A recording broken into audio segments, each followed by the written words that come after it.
unë po them që sado egoist të jetë Edi Rama, do t'japi dërheqje. Çështja është e jave, jo mujve. Unë jam I bindur atë. Ai nuk guxon ta përdor forcën. Pra ju thoni që brenda muajit mund ta mbyll. Po thash jo muajve. Po muaj. Ke parasysh.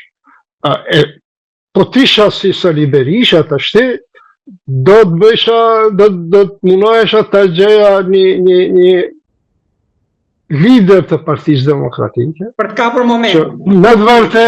Që në të vërtet e meriton, po jo si ai Lul Basha e kam fatkeqësisht njoftë në Kosovë 2004-2003, që më vjen bërë shumë vite, më ka paslon një shije shumë tëllët shqiptarit. Atëherë ishte në punës I unë miku. Pra, jo kësi karaktere. Po dikush nuk dua të besoj që gjitha ajo parti demokratike nuk mund të gjesh biologjikisht të ri dikë që mund shërbej për një kohë gjatë, I cili ka edhe ambicie dhe ndërshmëri e tjera. Zotali, edhe diçka për ta udhëheq PD-n, për ta udhëheq PD-n për dekadën e radhës. Për protestën Tiranë dhe diçka kam, mendoni që mund vinë momenti që Trumpi mund edhe të reagojë vetë drejt për këtë situatë? Jo, se Shqipëria është e papërfillshme për Trumpi. New York Times, Trumpi ka problemet me Iranin e tjera. Nuk bëjmë me një investim I cili nuk është transparent. Çfarë po dëni prej Trumpit? Futet në këtë lojë.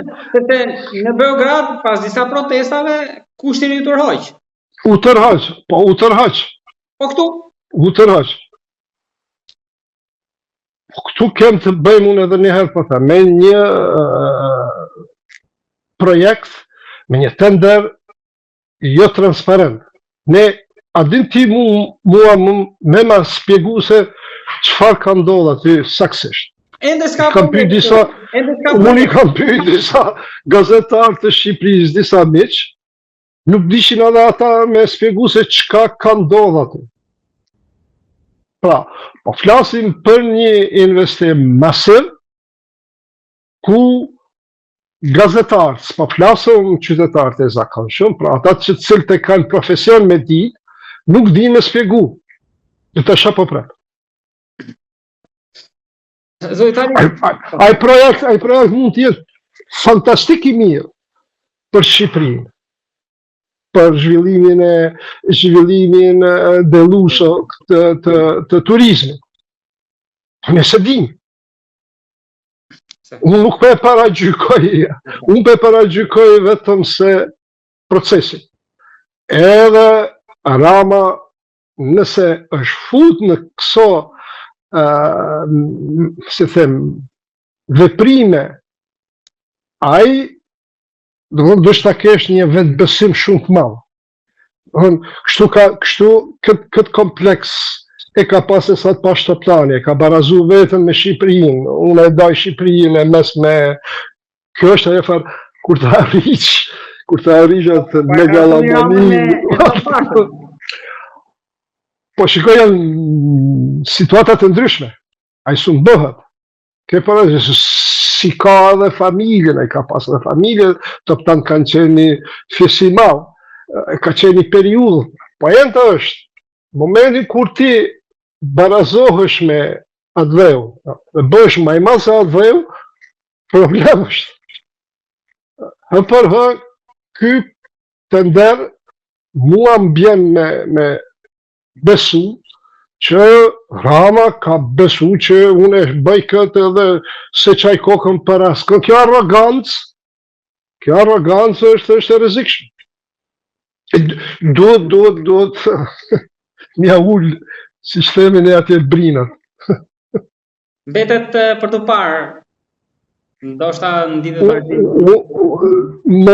më ka përgjuhe, po them edhe një çështje javëve, a mund të jenë shumë javë, pak javë, Edi Rama do të jep dorëheqje. Çështja është se kush dhe si do të organizohen, dhe këtu duhet të kenë kujdes shumë, sepse është situatë delikate. Nëse e bëjnë me sukses, Shqipëria do t'ja sheh hajër, jo vetëm Shqipëria, po të tërë shqiptarët. Çështje shqiptare. Pra, duhet ketë kujdes tek periudha tranzitore. Zoti Tali, për të kaluar Shumë. Për të kaluar tek Kosova, sepse kam mbetur pak në hije për shkak të situatës, në bisedat tona të situatës në Tiranë.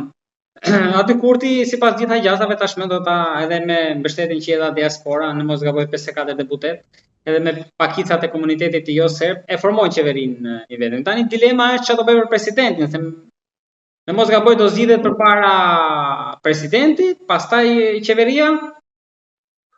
Po akoma nuk po dihet, sipas këtyre juristëve tanë, konstitucionalistë që tha më duket unë atë dëgjova që thaj që punën kuvendi e fillon me zgjedhjen e presidentit.